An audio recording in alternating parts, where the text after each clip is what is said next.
नमस्कार सगळ्यांना दीपावलीच्या खूप साऱ्या शुभेच्छा। इंद्रायणीच्या आजच्या भागात आपण बघणार आहोत। इकडे बाळंबट आणि व्यंकू महाराज गप्पा मारत असतात तेव्हा बाळंबट म्हणतात, कसं आहे माहिती का, मी तुमची माफीच मागतोय, पण खरं म्हणजे आपल्या गोपाळ महाराजांना त्या मोहितरावाशी हातमिळवणी करायची गरज नव्हती। तो मोहित कसा आहे तुम्हालाही माहिती आहे ना। तेव्हा ते म्हणतात, तुम्ही काळजी करू नका, जे व्हायचं आहे ते होईलच, आणि आपल्या हातामध्ये ज्या गोष्टी नाही आहेत त्याच्याबद्दल आपण खरं बोलण्यासाठी कधीच चुकायला नाही पाहिजे। बघा सत्य आहे। तेवढ्यात मुलं इकडे फटाके उडवतात। तेवढ्यात ते विचारतात, काय हो बाळंबट, यावर्षी तुम्ही दिवाळीचा फराळ करायला घरी आले नाही। तेव्हा ते म्हणतात, आज येणारच आहे, तुम्ही नका काळजी करू। तेवढ्यात मुलं इकडे बाळंबट वरती फटाके उडवायला लागतात। तेव्हा ते म्हणतात, काय चाललं आहे, जरा लांब फटाके उडवता येत नाही का। तेवढ्यात राया त्यांच्या समोर येतो आणि म्हणायला लागतो, बाळंबट जरा जपून, नाहीतर तुमच्या धोत्रामध्येच एखादा फटाका फुटे। तेव्हा ते म्हणतात, थांब जरा, आता तुझे कानफटात शेकवतो। ते लगेच त्याच्या अंगावरती धावून येत असतात। राया आणि त्याची टीम तिथून पळून जातात। दुसरीकडे मोहित इकडे खूप वैतागलेला असतो। तो लगेच इकडे मोठ्या बाईंना कॉल करतो आणि म्हणतो, काय हो, तुमच्यामुळे मी माझं नाव मागे घेतलं आणि आता तुमचा कॅन्डिडेट आहे तो साधं काम सुद्धा करत नाही, सगळ्या गोष्टीमध्ये खत्तारा करून ठेवला आहे, आता करायचं तरी काय। तेव्हा ते म्हणतात, काय हो तुम्ही कुठे आमदार होणार, या सरपंच होण्याच्या निवडणुकीमध्ये तुम्ही का अडकत चालले आहेत। तेव्हा मोहित म्हणायला लागतो, तसं नाही मोठ्या बाई, पण आता त्यांनी माझी उमेदवारी खाल्ली आहे आणि तो आता काम सुद्धा करत नाही, मी कसं सगळं मॅनेज करू।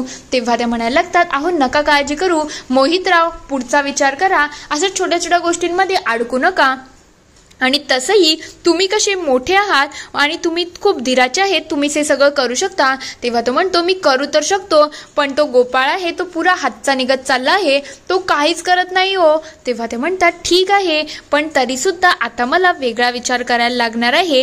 तेव्हा ते म्हणतात, तुम्ही एक काम करा, एक मोठ्या बाई तुम्ही ऐका, तुम्ही ना काय करा, आपल्या विरुद्ध पक्षामध्ये म्हणजे आज ती शाळेची वीट ठेवण्याचा कार्यक्रम आहे ना, त्याला तुम्ही जायला पाहिजे, आणि तुमची सुनबाई जे करते ना त्याच्यावरती बारीक लक्ष ठेवायला पाहिजे। तेव्हा मोठ्या बाई म्हणतात, फक्त वीट ठेवली आहे, शाळा नाही होणार ही माझी गॅरंटी आहे, तुम्ही नका काळजी करू। तेव्हा ते म्हणतात, ठीक आहे, पण तुम्ही शत्रू पक्षाच्या या कामामध्ये जा आणि बारीक लक्ष ठेवा की त्यांचं काय षडयंत्र चाललं आहे, ज्याच्यामुळे आपल्याला पुढची अपडेट मिळू शकते, तुम्ही नक्कीच तिकडे जा।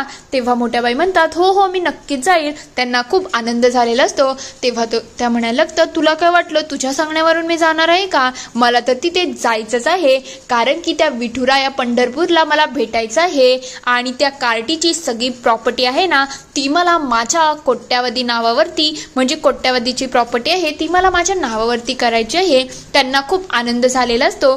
तर दुसरीकडे इकडे सगळे गावकरी जमलेले असतात। तेव्हा इंदू म्हणते, आजच्या लक्ष्मीपूजनाच्या शुभ मुहूर्तावरती मी सगळ्यांना हे घोषित करत आहे की आपल्या शाळेची पहिली वीट ठेवली जाणार आहे, आणि तेही स्पेशल व्यक्ती म्हणजे विठुराया पंढरपूर यांच्या हस्ते, आणि याच्यासाठी तुम्ही सगळे इथे उपस्थित आहात, याचा मला खूप आनंद झाला आहे। तेवढ्यात व्यंकू महाराज म्हणायला लागतात, खरं म्हटलं तर या गावच्या मुलांनी या सगळ्यासाठी खूप मेहनत केली आहे, खरं म्हटलं तर यांनी आपल्या गावाला पुढे नेण्यासाठी खरंच खूप धडपड सुद्धा केली आहे। तेवढ्यात महाले गुरुजी म्हणतात, बरोबरच आहे, खरं म्हटलं तर या सगळ्यांनी खूप मेहनत केली, खरं म्हणजे इंदू आणि तिची फंट्या गँग। तेव्हा ते म्हणायला लागतात, इंदू मेन आहे। तेव्हा ते म्हणतात, ठीक आहे इंदू मेन, पण तरी सुद्धा तुम्ही गावाच्या विकासासाठी एवढे प्रयत्न करत आहात, हेच आमच्यासाठी खूप जास्त आहे, आणि इंदू तर खरंच खूप कष्टाने हे सगळं करते। तेवढ्यात इकडे विंजे सरकार आणि मोठ्या बाई गप्पा मारतात। तेव्हा मोठ्या बाई म्हणतात, कसं आहे माहिती का, या गावकरांचे घसे सुद्धा सुकत नाही जेव्हा इंदूचं कौतुक करायला लागतात। तेव्हा विंजे सरकार म्हणतात, काय करायचं, ते कामही तसं करतात ना, पण यांचं ना आपण कितीही काही अडवण्याचा प्रयत्न केला ना तरी सुद्धा यांची गँग इथपर्यंत पोचतेच कशी, मला हाच प्रश्न पडला आहे। तेवढ्यात त्या म्हणतात, अरे तुमचं चाललं काय आहे, जा जरा शोधाशोध करा। विंजे सरकार लगेच विठुराया पंढरपूरकरांना शोधायला तिथून निघून जातात। तर दुसरीकडे इंदू इकडे उभीच असते। ते व्यक्ता व्यंकू महाराज म्हणायला लागतात, चल ना आता, आपल्याला वेळ वाया घालून चालणार नाही, आता चला आपण आपल्या कामाला लागू, आणि आपण एक काम करूया, आपण पहिली वीट ठेवून टाकू, आता कशाला वेळ वाया घालवायचा। तेव्हा इंदू म्हणते, व्यंकू महाराज, तुम्ही विसरले का? मी सांगितलं होतं ना विठुराया पंढरपूर इथे येणार आहे, तेही पहिली वीट ठेवलेला आणि त्यांनी मला सांगितलं होतं, त्यामुळे आपण थोडा वेळ थांबूया. तेव्हा व्यंकू महाराज म्हणतात, काय गरज आहे, जाऊ दे ना, आपण करू ना आपलं आपलं. तेव्हा ते म्हणते, थांबूया ना थोडा वेळ प्लीज, सगळ्यांना हरकत नसेल तर चालेल का? तेव्हा मोठ्याबाई म्हणतात, चालेल काय, आता एखादा व्यक्ती येणार असेल तर आपल्याला थांबणं तर गरजेचं आहे. थोडा वेळ सगळे थांबू शकतात, सगळे लगेच थांबायला लागतात. तेवढ्यात इकडे कान्होबा म्हणायला लागतात, हे बघा कोणतरी आले आले. नाही नाही नाही नाही, कोणतरी वेगळाच व्यक्ती होता. मोठ्याबाई त्यांच्याकडे खूप रागाने बघत असतात, सगळे अक्षरशः खोळंबून गेलेले असतात. तेवढ्यात मोठ्याबाई विचार करतात, हा माणूस अजून येत कसा नाही? या इंदूमुळे मला एवढा वाट बघायला लागली आहे. एवढी वाट तर मी खऱ्या विठुरायाची बघितली नाही, जेवढी या विठुराया पंढरपुराची बघत आहे. खरंच हे जरा जास्त होत आहे. इंदू ही इकडे वैतागलेली असते. तेवढ्यात ती विचार करते, विठुराया कुठे राहिलास रे तू, अजून येत कसा नाही? तेवढ्या तिकडे विठुरायांची खरंच अक्षरशः खूप मनभावक एंट्री होते. ते पहिले मंदिरामध्ये येतात आणि अक्षरशः त्यांच्या रूपामध्ये दोन्ही हात कमरेवरती ठेवून उभे राहतात आणि त्यांचं जे रूप असतं ते एकदम लहान बाळाचं असतं आणि ते खूप खुश सुद्धा झालेले असतात. लगेच लगबगीने ते आपल्या कामाला लागतात. तर दुसरीकडे राया म्हणत असतो, इंदुमा मी अजून किती वेळ लागणार आहे? मी खरंच अक्षरशः वैतागलेलो आहे, सांग ना किती वेळ लागेल, मला घरी जायचं आणि भूक सुद्धा लागली आहे. तेव्हा मोठ्याबाई चिडतात आणि म्हणतात, काय चाललं आहे राया, जरा शांत राहा. तेवढ्यात व्यंकू महाराज म्हणतात, वहिनी त्याच्यावरती का चिडताय, लहान बाळ येते आणि खूप जास्त वेळ झाला आहे, सगळ्यांना चहा नाश्ता सुद्धा करायचा आहे, जरा जास्त वेळ होत आहे म्हणून तर तो वैतागला आहे. तेवढ्यात विंजे सरकार म्हणतात, काय पाठराखीनबाई, तुमचे विठुराया पंढरपूर कुठे आहेत, अजून आले कशी नाही? एखाद्याला वेळ दिला म्हणजे किती थांबायचं, काही लिमिट असते की नाही? कुठे आहेत आणि कधी काम व्हायचं? इंदूच्या तोंडातून शब्दच निघत नसतात. तेवढ्यात मोठ्याबाई म्हणायला लागतात, एवढा टाइमपास कोणी करतं का? आपल्याला काहीतरी वेगळा मार्ग काढायला पाहिजे. हा विठुराया पंढरपूर तर काही येतच नाही. तेवढ्यात तिथे विठुराया खरंच येतात आणि म्हणायला लागतात, तुम्ही माझीच वाट बघत होता ना? ते अक्षरशः विठुरायाच्या रूपाने आलेले असतात आणि त्यांचं लक्ष विटेकडेच असतं. तेव्हा ते म्हणतात, जोपर्यंत मी वीट ठेवणार नाही तोपर्यंत हे काम सुरूच होणार नाही ना? तो लगेच लगबगीने तिथं सगळीकडे बघायला लागतो. पहिले तो स्वतःच्या मूर्तीकडे बघतो आणि त्याच्याच नंतर तो त्या विटेकडे बघायला लागलेला असतो. विठुराया धावत धावत तिथपर्यंत येतात आणि लगेच त्या विटेला हात लावतात. तेव्हा ते सगळीकडे एक नजरेने बघतात की कोणाचं काय चाललं आहे. हे सगळं होत असताना मोठ्याबाई सगळ्यांकडे खूप रागाने बघत असतात. तेवढ्यात तो येतो आणि डटकन एक वीट तिथे ठेवतो. सगळ्यांना आश्चर्य वाटत असतं की हे सगळं काय केलं, पण त्याच्या चेहऱ्यावरती एक वेगळीच गोड स्माईल असते आणि इंदू ही थोडी घाबरूनच गेलेली असते. तेवढ्यात तो इंदूकडे मागे वळून बघतो आणि इंदूच्या चेहऱ्यावरती एकदम अशी नाजूक अशी स्माईल आलेली असते. तेवढ्यात गावातले सगळे चिडतात आणि म्हणायला लागतात, काय रे तू कोण आहेस? ज्याने वीट ठेवली तो खूप घाबरून गेलेला असतो. तेव्हा पप्पा म्हणतो, ये रे इकडे ये, तुला मी बघतोस तू कशी काय वीट ठेवली, आम्ही कधीपासून इथे वाट बघतोय आणि तुझं काय चाललं आहे? तो अक्षरशः घाबरतो आणि इंदूच्या मागे जाऊन लपून जातो. तेव्हा सगळे म्हणायला लागतात, काय रे बाळा, असं का केलं तू? हे सगळं करायची तुला गरज नव्हती. तेवढ्यात राया म्हणतो, कोण आहेस तू, सांगतोस का मला? हे मी दुसऱ्यांदा विचारतोय, कोण आहेस तू, तुझं नाव काय आहे? तेव्हा इंदू म्हणते, थांब राया, एवढी गडबड करू नको. तेव्हा तोही खूप घाबरून गेलेला असतो. तेवढ्या तिथे पप्पाई म्हणायला लागतो, ये इकडे, तुला मी हरीण दाखवतो, कोण आहेस रे तू?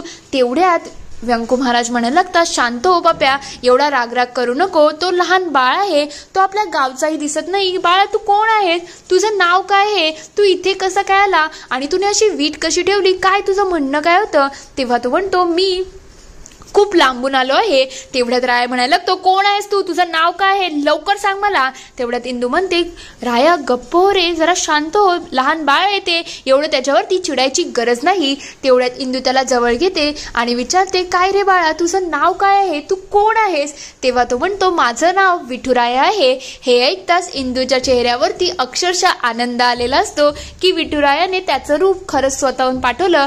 तेवढ्यात व्यंकू महाराज म्हणायला लागतात, बघा आपण विठुरायाचीच वाट बघत होतो आणि विठुरायाने कोणत्या ना कोणत्या रूपामध्ये त्याचं दर्शन दिलंच आहे आणि हे सगळं काम सुद्धा झालं. तेव्हा इंदू म्हणते, मुहूर्तावरती वीट सुद्धा ठेवली गेली आहे. तेवढ्यात इकडे व्यंकू महाराज म्हणतात, असं म्हणतात ना, देवाच्या मनामध्ये जे असतं ते होतच, म्हणून हे सगळं झालं आहे. तेव्हा मोठ्या बाई म्हणतात, पण जो विठुराया पंढरपूर येणार होता तो कुठे राहिला? तेव्हा विंजे सरकार म्हणतात, ही तर चिटिंग झाली आहे. जे खरं येणार होते ते कुठे आहेत? मुहूर्तही काही आहे की नाही, आणि माणसाचं काय? तेव्हा इंदू म्हणते, सगळं मुहूर्तावरतीच झालं आहे आणि विठुरायाने त्याची कृपा आपल्यावरती दाखवलीच आहे, म्हणून तर हा पोऱ्या येऊन इथे वीट सुद्धा ठेवून गेला. तेव्हा व्यंकू महाराज म्हणतात, ही खरंच विठुरायाची कृपा आहे. खरंच त्याने त्याचं रूप दाखवलं आणि आपल्या कार्याला सुरुवात केली आहे. म्हणजे आता मी सगळ्यांसमोर घोषित करत आहे की आपल्या शाळेची वीट पहिली ठेवली गेली आहे, तीही विठुरायाच्या असते आणि आता पुढची इमारत सुद्धा लवकरात लवकर होईल. हे सगळं ऐकल्यानंतर मोठ्या बाई अक्षरशः चिडून गेलेल्या असतात. तेव्हा ते म्हणतात, ह्या इंदूसाठी ना तो विठुराया कोणत्या ना कोणत्या रूपामध्ये येतो आणि हिचं कोणतंच काम बिघडू देत नाही. ते अक्षरशः दोघंही चिडून गेलेले असतात. तेवढ्यात गावातले म्हणायला लागतात, म्हणजे आता इंदूचाही जय जयकार व्हायला पाहिजे आणि आपल्या गावाचाही जय जयकार व्हायला पाहिजे, कारण की आता आपल्या गावामध्ये शाळा होणार म्हणजे होणार. सगळे खूप खुश झालेले असतात. पण मोठ्या बाईंना इंदूचं हे सगळं झालेलं बघून खूप राग आलेला असतो आणि त्या तिच्याकडे खूप रागाने बघत असतात. तर थोड्या वेळानंतर इकडे घरामध्ये पूजा सुरू झालेली असते. सगळ्यात पहिले लक्ष्मीचं पूजन मोठ्या बाईंच्या हस्ते होते आणि बाकी सगळे तिथे बसलेले असतात. जसंच मोठ्या बाईंचं पूजन कंप्लीट होतं, त्यानंतर दुसरं म्हणजे व्यंकू महाराज आणि शकुंतला काकी येतात आणि त्याही त्यांची पूजा अर्चा व्यवस्थित मनभावे पूर्ण करून टाकतात. तेवढ्यात तिथे अजून कोणी नाही तर नारायणीताई, विंजे सरकार आणि राया आलेला असतो. तेव्हा राया विचारतो, मला आई सांग ना, आपण आजच लक्ष्मीपूजन का बरं करतो? तेव्हा ती म्हणायला लागते, राया गप्प रा रे, सतत किती प्रश्न विचारायचे असतात तुला, जरा शांत राहा, नाही तर लक्ष्मी तुझ्यावरती कोपेला. तेवढ्यात व्यंकू महाराज म्हणायला लागतात, काय तुझं? अशी देवी कोणावरती कोपत विपत नाही आणि नाराज सुद्धा होत नाही, आणि लहान मुलांमध्ये प्रश्नांची उत्तरं देणं तर गरजेचं असतं ना. याच्याने समजतंय त्याची बुद्धी तल्लक आहे, म्हणून तर त्याला प्रश्न पडतात. राया तू इकडे ये रे, मी तुला सगळ्यांचं उत्तर खूप छान प्रकारे सांगतो. तुला माहिती आहे का आपण लक्ष्मीपूजन आज का करतो? आजच्या दिवाळीच्या संध्याकाळी ना देवी लक्ष्मी स्वतःहून पृथ्वीचं भ्रमण करायला निघत असते आणि ज्या घरामध्ये सुख, समाधान आणि शांतीने लक्ष्मीची पूजा होत असते ना, त्या घरामध्ये ती सगळ्यांना आशीर्वाद देते असा आपला समज आहे. त्याच्याचमुळे तर आपण मनोभावे पूजा करत असतो. हे सगळं ऐकल्यानंतर इंदू ही खूप खुश झालेली असते. इथे हा पूर्ण एपिसोड संपतो. पुढील भागात आपण बघणार आहोत, इकडे आदोक्षसने इंदूसाठी पाडव्याचं गिफ्ट आणलेलं असतं. त्याने अक्षरशः एक सोन्याचा खूप छान नेकलेस आणलेला असतो. तो नेकलेस मोठ्या बाई बघतात आणि त्यांचा रागाला काही पारा सोडलेला नसतो. तेव्हा ते म्हणतात, एवढा महागाचा नेकलेस आणायची काय गरज होती? तेव्हा तो म्हणतो, आई मी आता मोठा झालो आहे ना म्हणून आणला आहे. तेव्हा ते म्हणतात, हो का, असं आहे का? म्हणजे प्रत्येक गोष्टीमध्ये आता सगळं तुला वरचढच करायचं असेल ना, म्हणजे सगळ्या गोष्टीमध्ये या इंदूला सगळं मोठं करायचं असेल ना. तेवढ्यात तिथे श्रीकला आलेली असते. श्रीकलाला बघता इंदूच्या चेहऱ्याचा रंग उडालेला असतो. तेवढ्यात श्रीकला मनातल्या मनात म्हणत असते, इंदू तुझ्या प्रत्येक आनंदावरती असंच मी विष कालवायला येणार आहे आणि तू बघतच राहा, सगळा आनंद मी विस्फोट करून टाकेल. तेवढ्यात इंदू मनातल्या मनात म्हणते, श्रीकला तुझा आत्ता तर तू येऊन सगळं खराब केलं आहे, पण यानंतर मी तुला असं कधीच करू देणार नाही. इंदू ही तिच्याकडे खूप रागाने बघायला लागलेली असते. इथे हा पूर्ण एपिसोड संपतो. आता खरंच इंदू श्रीकलाचा सगळा डाव उधळवेल का, की खरंच तिचं आणि गोपाळचं लग्न होईल? तुम्हाला काय वाटतं ते मला कमेंटमध्ये नक्की कळवा. व्हिडिओ आवडला असेल तर लाईक करा, शेअर करा आणि चॅनलला सबस्क्राईब करून घंटी वाजवायला विसरू नका. नवीन व्हिडिओजच्या नोटिफिकेशनसाठी. व्हिडिओ बघितल्याबद्दल धन्यवाद.